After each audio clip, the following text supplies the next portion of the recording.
Startuprad.io, your podcast and YouTube blog covering the German startup scene with news, interviews, and live events. Hey guys, welcome back to episode number 2 of my interview with Steven, which was originally planned just as one interview, but turned out we were talking for 9 questions for like 50 minutes. So here are the next questions. You are the founder of Shuka, a flow app that helps you get into flow. Having other people online meeting with you, being seen visually to work, which makes a big impact. And you've been working in the film industry in the past, and for example, on stuff like Independence Day, Braveheart, True Lies, Godzilla. You worked, for example, on Transformers Prime, and so on and so forth. Pretty awesome stuff. And we just picking your brain here on more stuff, on more productivity hacks. What is your 5-minute drop-in ritual? What are the exact steps and tools and environment tweaks, like from your framework, your playbook? Okay, that is a great question. Okay, so I'm going to touch upon a number of things. For those listening, some of these things are going to be very prescriptive. Like, here is something you can try. Some of them will be illustrative to say, like, this is how it applies in my life. Okay, so you can understand the context of it. So in episode 1, we talked a bit about time blocking, right? So I'm not going to cover that here, but that is a very important thing for me. When I come back from the gym in the morning, I go get up at 5, go to the gym, come back. I have a few hours of incredible quiet. Those are sacred to me. You can't even book it in my calendar. And when we were scheduling this podcast is at this time because I've already completed my focus work for the day, which feels amazing to know that in those 3-4 hours, I did enough for an entire day's work because I was not distracted. So listen to episode 1 if you want to talk more about, listen more about time blocking and chronotypes, right? So here's another one we didn't cover that helps me, which is it is about the relationship between your mind and physical spaces. And I will tell you a story actually about Roland. So when we met, it was interesting to me that there was a house, this villa in Puerto Vallarta, Mexico, where Roland and Dean, who wrote their scripts together, Universal Soldier, Stargate, all the stuff, they would go to write. Apparently, it's this beautiful white marble villa in the hills of Puerto Vallarta. When Roland and Dean needed to go write Independence Day, Roland told his assistant, Joey, he's like, Joey, go write the villa. And Joey came back and said, it's rented. Because this is, like, pre-Airbnb, but it was like an Airbnb that you sort of, a vacation rental. And I asked Dean why this was so important to them. He said, you have to understand there is a room there where in the morning the sunlight comes over the pool and it inspires us. We don't think about our agents. We don't think about the budget of the movie, studio notes, what cast is available. We just think about what's the movie we would want to watch. And we try and write that. So when Joey told Roland, the place is not available, Roland called his entertainment attorney that Friday and said, John Deemer is an amazing attorney. John, buy the villa. By Monday, Roland owned a $5 million villa in Puerto Vallarta, Mexico. I do not know the current people who are renting that villa, where they went. I'm sure they were nicely paid to find another villa in Puerto Vallarta, right?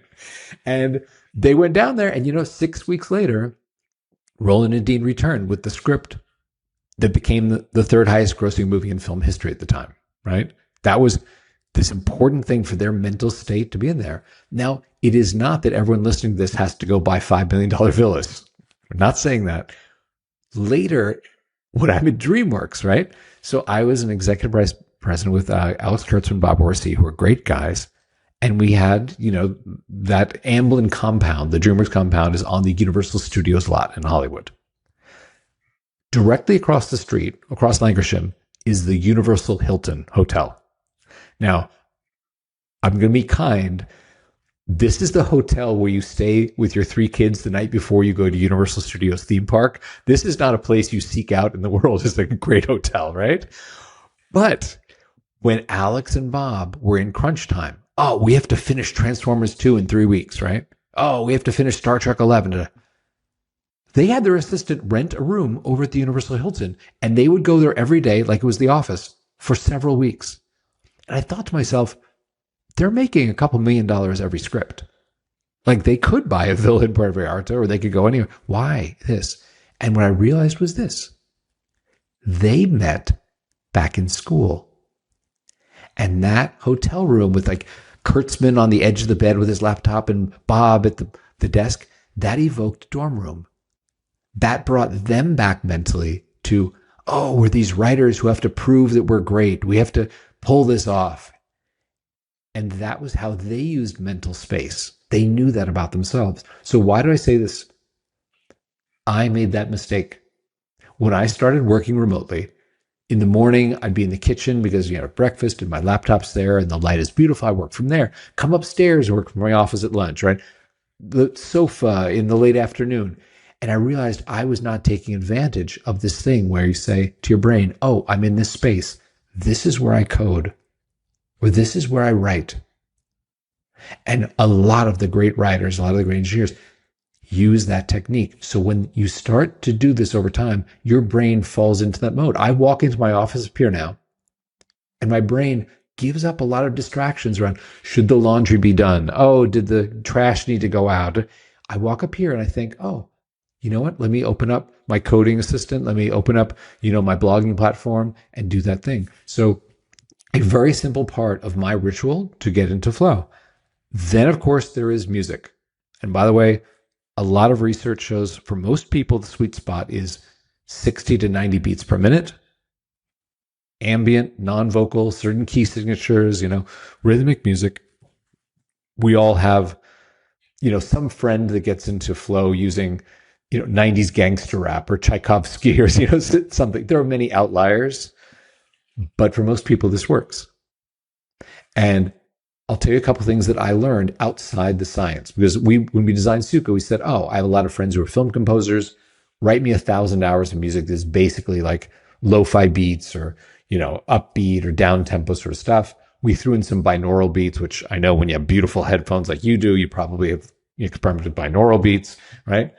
Something I did not know was this. One of my friends does the sound for the LucasArts games, like the Star Wars games. He lives up in Marin. His high school graduation present to his son was his son wanted to go to Nepal.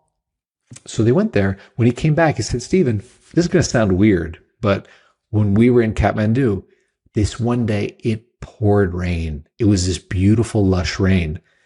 And I had some of my recording equipment there, so I recorded 2 hours of it. Do you want it? And I was like, okay, that's kind of an odd offer, but sure, kind of cool.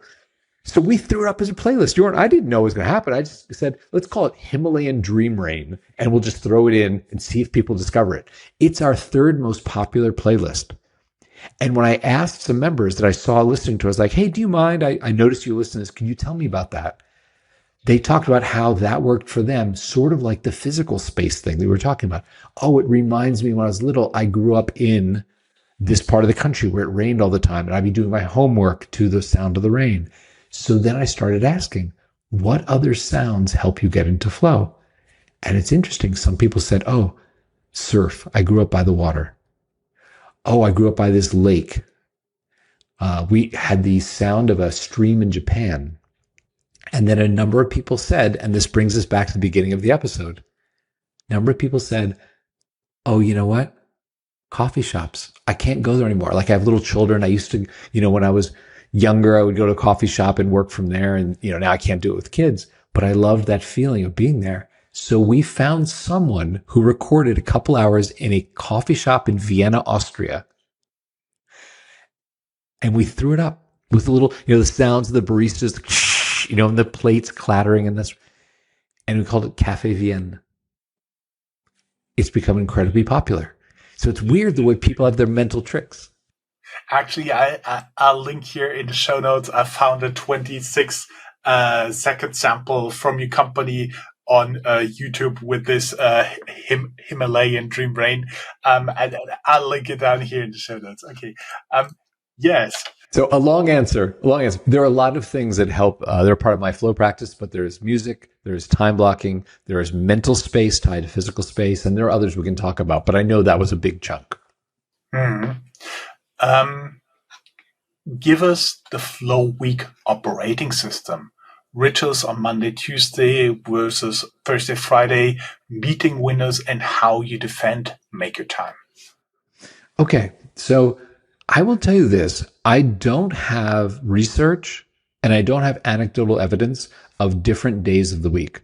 When I look at the distribution of member, usage of Sukkah, there are so many people in so many different time zones in so many different countries that they have different rhythms. So I would love to be an expert on things that I know, and I would love to be not an expert on things I don't know. So you just asked, I have seen so many people use Sukkah in so many different times in so many different ways. I can't tell you a pattern of Monday through Friday or even Saturdays and Sundays because I know we have a lot of solopreneurs who are working on Saturdays and Sundays because they can't do it during their day job during the week. So I don't have a great answer for you on that one. I have some personal experience to share here. Ooh, because tell me. I found a few things. One, I need the recovery on the weekend. So basically, Saturday, Sunday, no working unless it's absolutely necessary. Sure.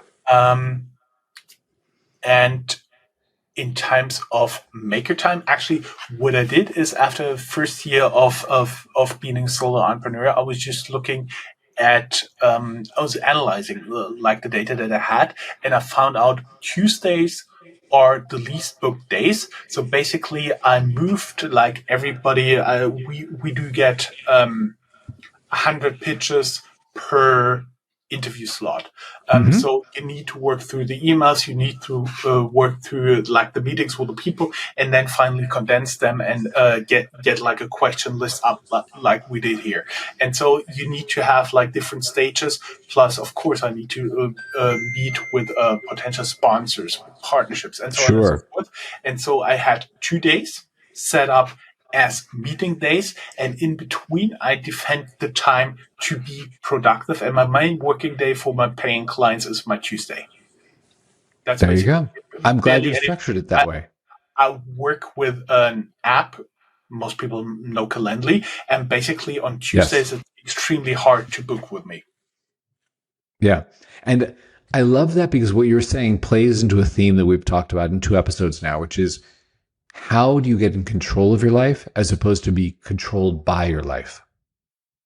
A quick founder insight here. Remote first is great, but it's also a security risk if you're not careful. I use NordVPN to encrypt traffic, keep my admin tools safe, and protect my data even on public networks. It's been especially helpful when I travel.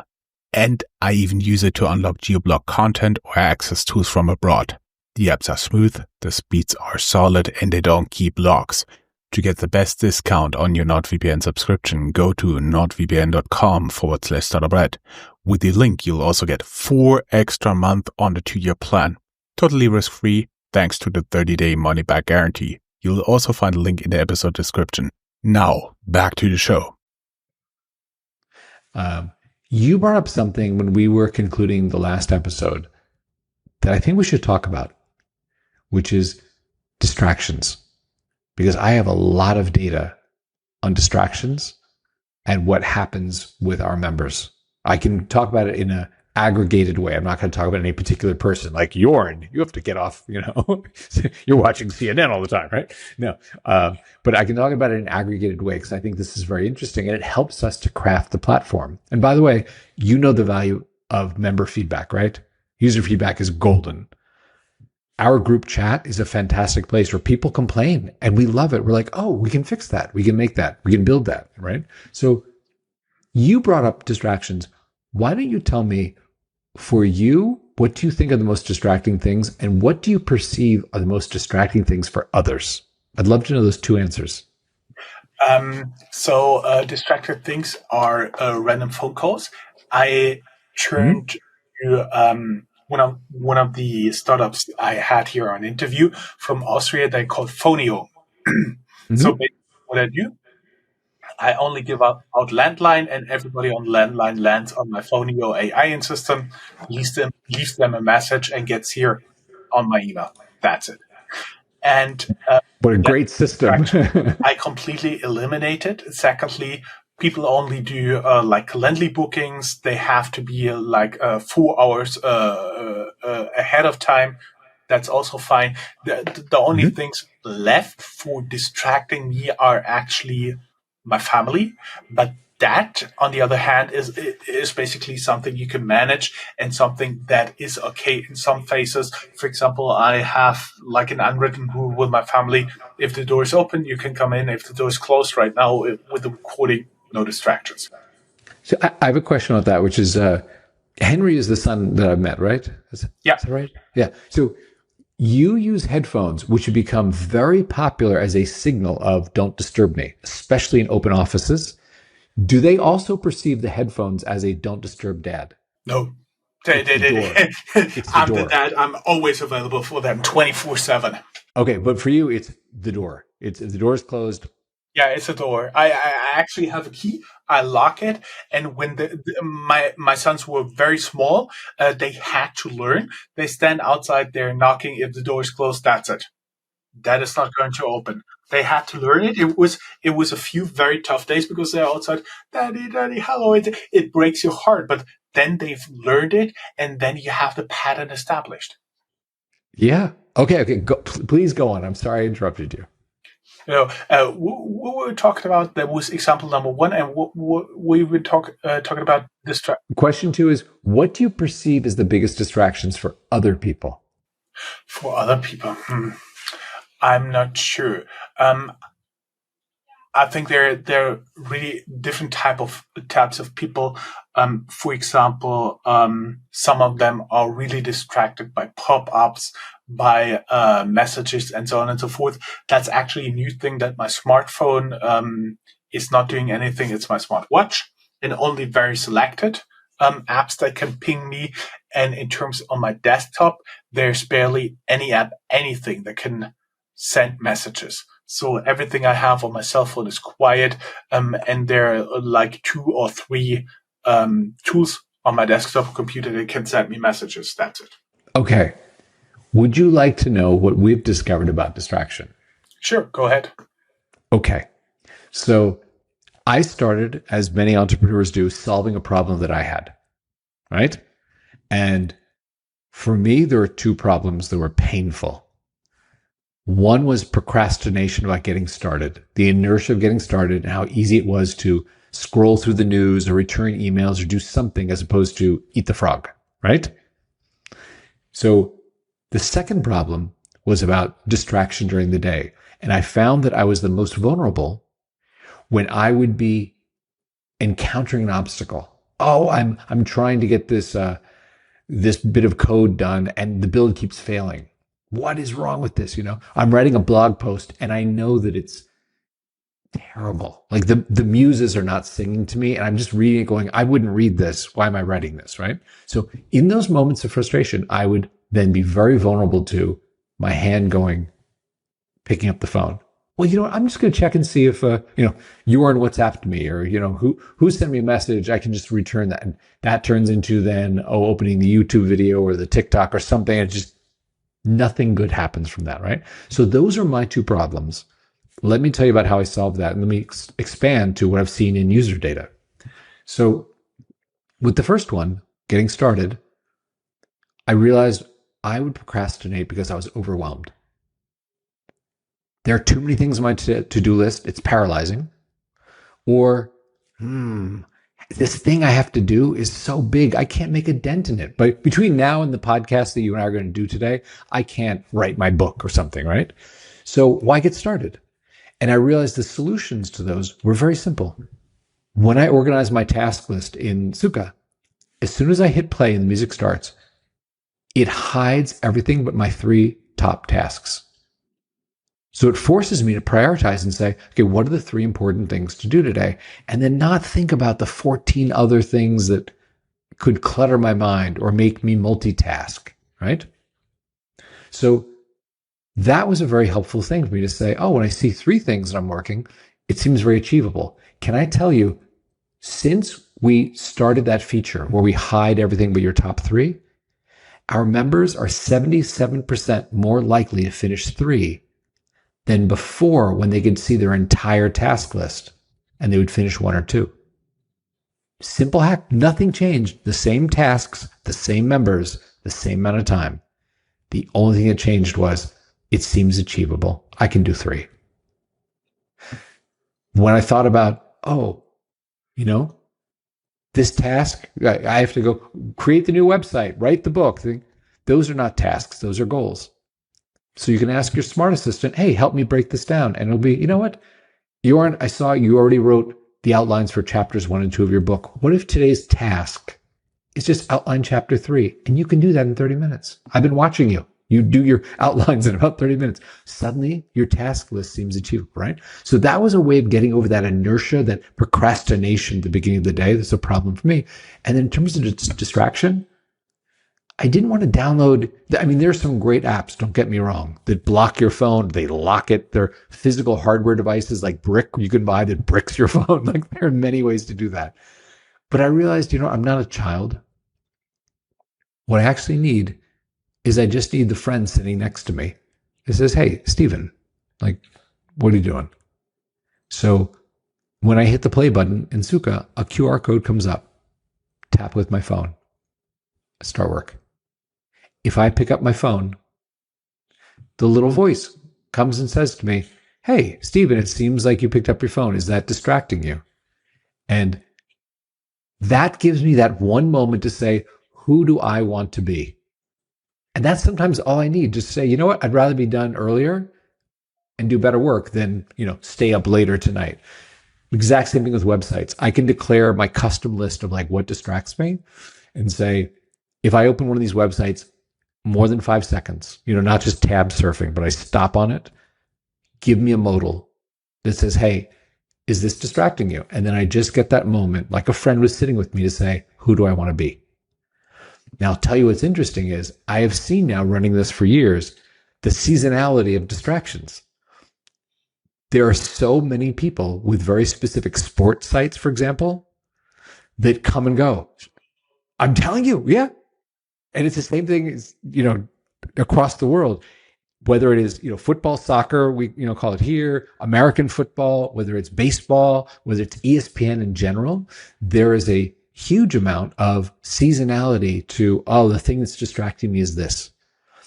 Whereas with the shopping sites, that is also very holiday based, right? So you see, for us, the Amazon and the Etsy's and those, before the Labor Day sales, which is our fall holiday, before the Christmas, before the spring Memorial Day sales, those spike. And some people now in advance toggle them on, say, please, the next month, stop me if I open up Amazon, And I love that people are starting to get to know themselves, because again, that's a signal of, I want to be the best version of myself. I want to be in control of my life. So that's something that I am very passionate about, is just saying, you know what, find the tools, and it does not have to be Suka. You can find freedom. You can find, so many of these tools that help you, or get a box. I don't think I ever showed you this. This is something I experimented with. See this? Yes, there's your logo on it, and it's actually boxed. It's a little phone coffin. So I can put my phone in there, and I put it down. And you know what? It's just the energy of trying to open it and get my phone out that stops me from picking it up sometimes. And it's just a bamboo box. By the way, I have a bunch of these. So things like that, if you get to know yourself, you say, you know what I need is this. Because ultimately, what we want is we want to do the thing we're capable of, and we want to feel in control of our life. And that's what I love. And I love how many people come to you because they are in the startup scene and they are saying, help me, teach me, give me tools, help me to do this thing. And that's awesome. I would now move a little bit away from the productivity tips, more a little bit into, because you're a startup in an investor view. when an investor asks why you are in a crowded category, what's your differentiated thesis versus focus music apps and co-working cameras? Well, I'll tell you two things. I have been very proud of the fact we bootstrapped this. I've raised over $21 million of venture for 3 companies. One successful exit, with Roland and Dean, we did Centropolis Effects, and 2 failed startups where I raised about $3 million for each, right? So I have learned a lot of the ways in which you raise venture money. In doing this, I said to myself, you know what? I have seen how sometimes raising venture obscures the unit economics. You think, oh, we have $4 million in the bank. We can be giving away our services or giving away the thing below, what it costs us to create this. And I went into this and I said, you know what?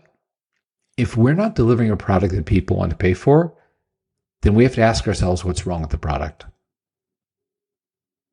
And that has been really helpful with Suka, because I can tell when I see cancellations and we just shipped a release that had a new feature or took away a feature, that is the most honest user feedback you will ever get. When someone cancels, people will be nice to you all day long. Oh, Jorn, I love your app. Da, da, da. Really? Because you never use it. Oh, no, it's so good. No.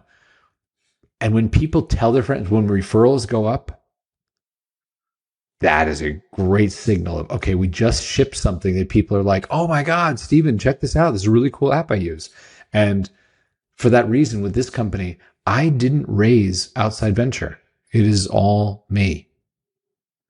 And I think with other startups that, who knows, friends are doing, there are great reasons to raise venture. But I love the discipline of saying, if we can't afford that because members are willing to pay, then is it really that valuable? Makes total sense. Let's go a little bit into some other pieces of the story, because you co-founded Centropolis FX with Roland Emmerich and Dean Devlin. Dean Devlin, yeah. And sold it. How do you translate that deal craft into startup fundraising and business development today? You know what? When we, when you win an Academy Award, it helps with fundraising. Let me just say that, right? So, yes, yeah, makes sense. Having produced the digital effects for Independence Day, and I want to be very humble, 1,000 people are responsible for that visual effects. Like, that was a huge number of people who worked very hard. So it is not any one person, but having been the guy very close with Roland and Dean doing that, of course, when we went out to raise that, people said, oh, you have credibility in this field. You seem to be a subject matter expert. You have insights into why, this can be done the way you did it. And it worked. So that was a very different experience than my later fundraising. And my later fundraising, people didn't care that, I had done Independence Day. People didn't care that I'd sold Centropolis. Investors were very critical of, well, you haven't done this before. And that is when I learned the power of storytelling, even in fundraising, right? Now, there are fantastic people who write great advice on fundraising, right? Do your research on the investors you want, right? One of the things that I think is very important that some young founders don't realize is don't accept dumb money.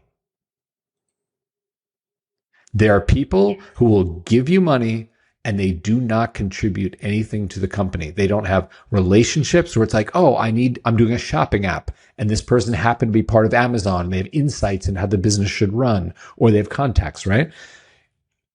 You want to bring people in who have smart money. They can give you knowledge, expertise. They can tell you where the potholes are on the road ahead of you, right?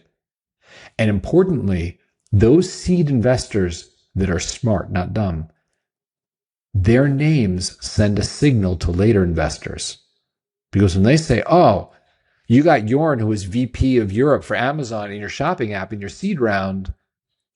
That's a really great signal you're going to succeed, as opposed to Steven, who has a bunch of, real estate guys in the United States in his seed round, right? So that I learned to be very important. You want to accept smart money, not dumb money. It is about storytelling, especially at the early stages. When you're selling the dream, you're like, we don't have 10 years of ARR to model. We're not, we have an idea. We have market research. But more than anything, we have a strong thesis and we can explain why we think we are the ones to execute on it. Then you start to deal with, how do we overcome what you brought up, Jorn? Hey, it's a crowded field, Stephen. There are a lot of other apps that do whatever you do, right? And that is where you say it's a crowded field because there's a huge market for it. These other companies are not our competitors. They are the ones who proved out that there is a market. What we are going to do is take it to the next level. We are going to build on their shoulders and say, we'll do it better now that you've shown people will pay for this. And that's something where investors go, oh, so you're right. The crowded market actually makes you more attractive, not less attractive. Okay, well, tell me how you're better. That totally makes sense. I was wondering, we talk such a lot about your tool, but you also partner with tools. If you partner with tools like Notion, Linear, Slack, or something, yes, what native integration best boosts flow without adding any noise? What we do is we believe there are some beautiful tools out there. And some people use Todoist. They use Asana. They use Jira. They use, Slack or whatever. And we don't really want to replicate that. If those are the fantastic tools that someone uses, what we want to say is great. So continue to use Todoist or Linear. When you want to work, wouldn't it be easier for you if you could just integrate that task list and just pull from it? So you never have to retype a task or copy and paste a task. You can just simply choose from your Linear and just work on that today. Today, I'm going to close these 3, Linear tickets. Oh, I'm going to pull in these tasks from Todoist. And that's our point of view. One thing we're working on right now, and I'll tell you, this is hard. We have not solved this yet. We switched to Clerk. Do you know the auth platform Clerk? It's become very popular here in the United States, right? So alternatives, like we move it off Firebase. So we used to offer the ability to connect your Slack. And the reason we did that is when you hit play, it would set your Slack to away mode. So people knew, oh, you're in a focus session. You're not going to respond instantly. And it took the pressure off you to be talking back to people, right? So they would see a message, hey, I'm in a flow session. I'll get back to you. And people really loved that. I'll tell you something, and I'm working on this. We have not solved this yet, and it bugs me, is so when we move to Clerk, one thing that Clerk has not gotten to work yet is the multiple auth thing, where people use Slack, Jorn, yes? Sometimes, yeah. How many workspaces do you have connected? I would need to check, but it's got so distracted that it's out of my auto start, and I'm only checking when I do have some time. 1, 2, 3, 4, 5, 6, 7, 8, 9, 10, 11, 12. I would say somewhere in the area of 2022, but you have to see there also, since I'm involved in different startup communities, I also like to look around. There are Slacks on startup communities, for example, in Lyon, France, in New York City, where I'm still a member. I don't have to contribute a lot. It's more to get a feel and to be connected. If I go there, I write, hey guys, I'm coming. Who's up for coffee or something like that? Yes. So you are like many people that have multiple Slack workspaces.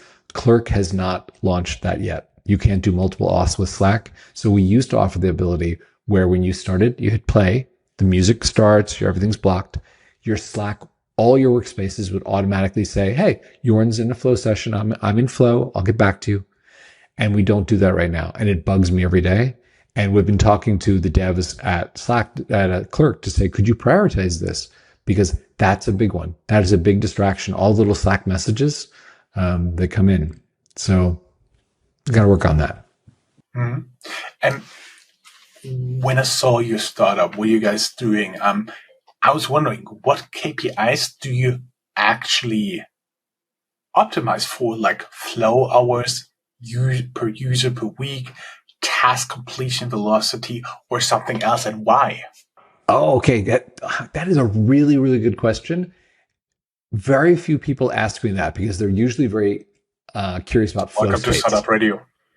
No, it's a fantastic question, but so many people want to go deep into flow states and mental techniques and all that. I'll tell you this, because of other startups that I've done and I've been part of, there are a lot of the downstream engagement metrics that I used to be very focused on. Like you said, okay, how many tasks are people inputting? How many are they completing? How much time are they spending? Da, da, da. And I'll tell you, I've been very focused on top of the funnel recently. And I'll tell you why.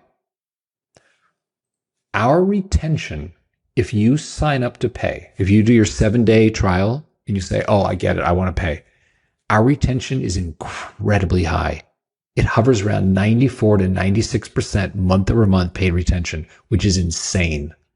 Because the reason for that is when you experience a flow state and you look up and it's 3 o'clock and you're done and you feel good, you're like, why would I work any other way? Right? Here's the problem. What we noticed was we would get unique visitors, like first-time users, who would come to the app and try it for 5 minutes or 10 minutes and leave. And it was a very clear bifurcation. If they came, hit play, listened to music for 5 minutes, they go, oh, it's a music app like Brain FM or Endel, and leave.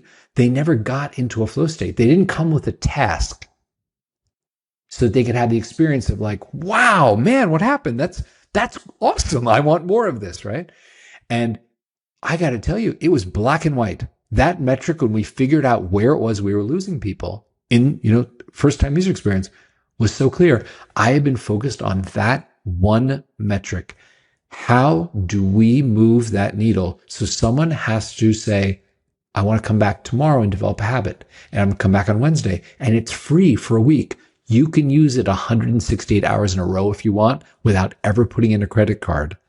And I wanted people to say, oh, I'm going to do this a few times. I want to have that experience. So if you notice when you sign up now, there are a couple times in the first time user flow, in the onboarding, where I say, hey, don't go to the next step unless you have a task you need to do.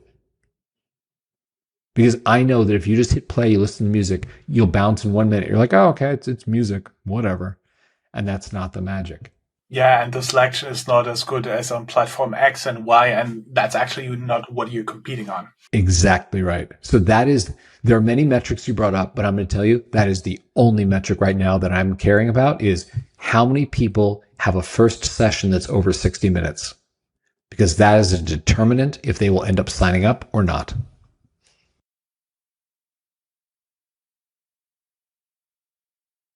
Let's talk a little bit about the 12 to 24 month roadmap. Where does the AI assisted facilitation fit, like not just break time as pairing? Oh, another great question. I will tell you my vision, and this is the thing that we are working on because we are wrestling with the hallucinations.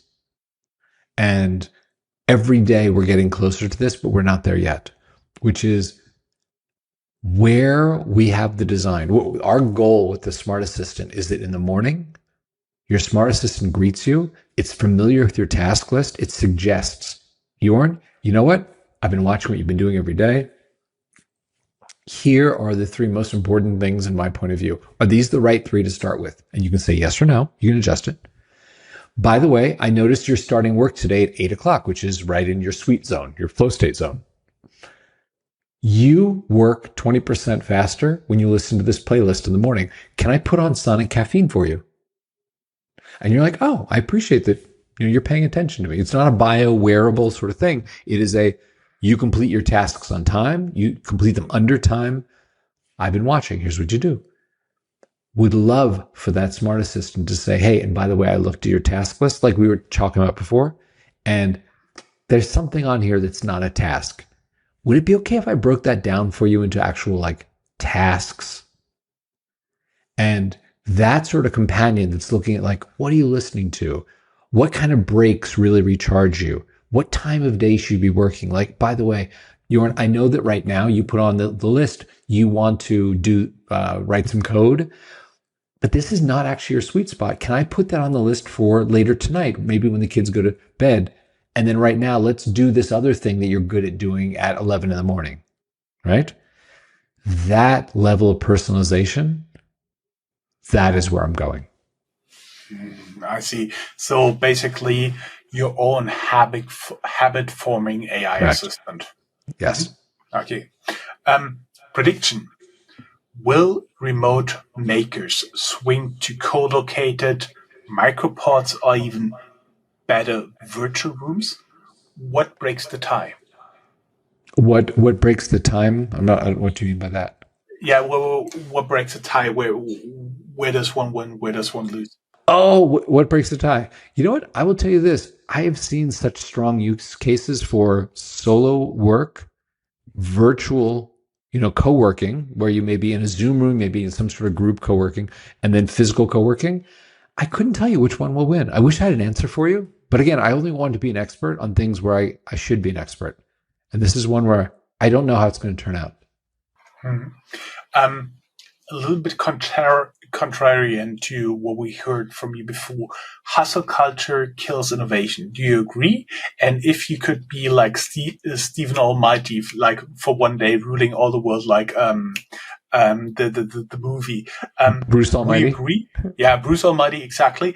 And would you agree? And with what would you replace it? Okay, I'm going to give you two answers to your one question, right? Because the direct answer to the question is, if you're saying, hey, Stephen, is hustle culture anathema to creativity? No, it's not. Smart productivity, like healthy productivity, is a thing. And great leaders know how to create greatness without enforcing the sleeping bag under the desk. You're here, I'm going to burn you out and kill you, and here's some stock options, go, right? Like there's a certain kind of leader that just doesn't understand how great work is done. So they only understand grinding it out, like they're drawing blood out of you, and they do get blood, but at what cost, right? So there are ways in which you can do very healthy productivity. Say, this is how I'm going to manage the team. Now, when you said, if I were Stephen Almighty and for one day I could change everything, the thing I would change is not hustle culture. If people really want to, spend more time than they need to on something, okay, we'll let them. If someone wants to be efficient, they can do their thing. The one thing I would change is this. I would change everyone so they're slightly more empathetic. And how that would change the nature of the world, including the nature of work, I think would be profound. Interesting thoughts here. Interesting thoughts. For our audience, I would love to know what's one ritual you'll try this week to protect 90 minutes of deep work.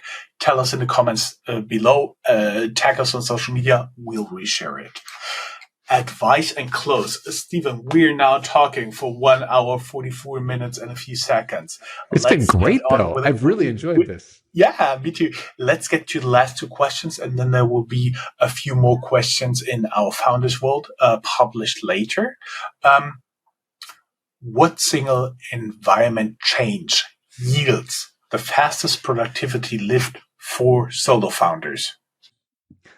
I would say the oral environment. And by oral, I mean AU oral, like what you're doing with sound.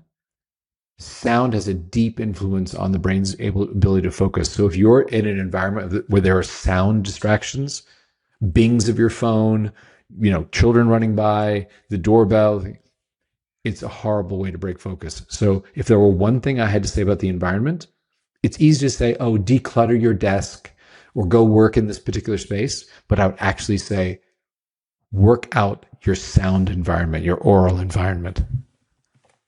Mm-hmm. What's your boldest closing insights about creativity, resilience, and building through uncertainty?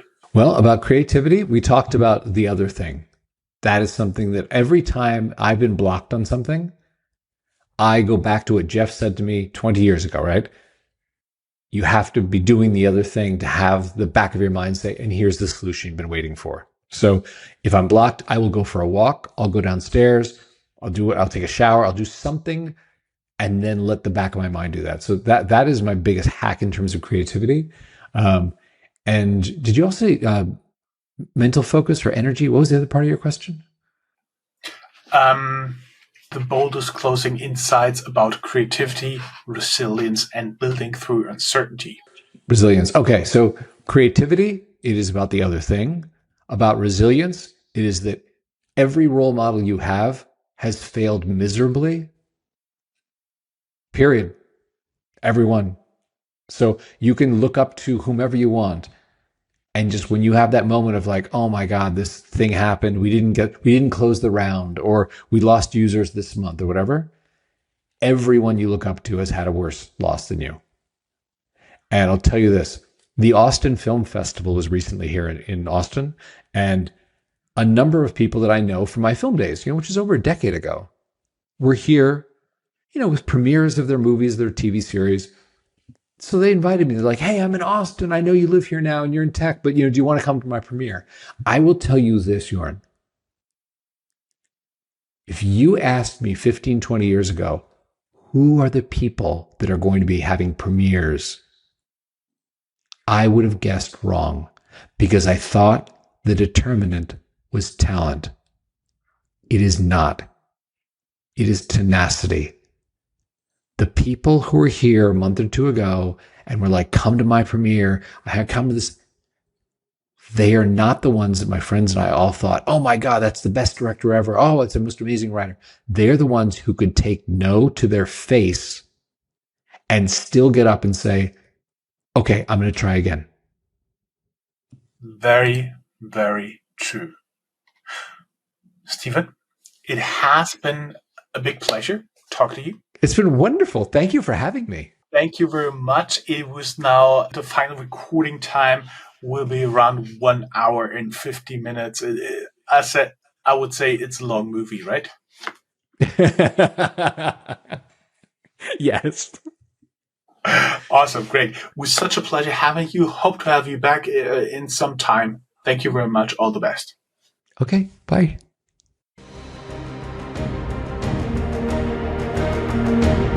That's all, folks.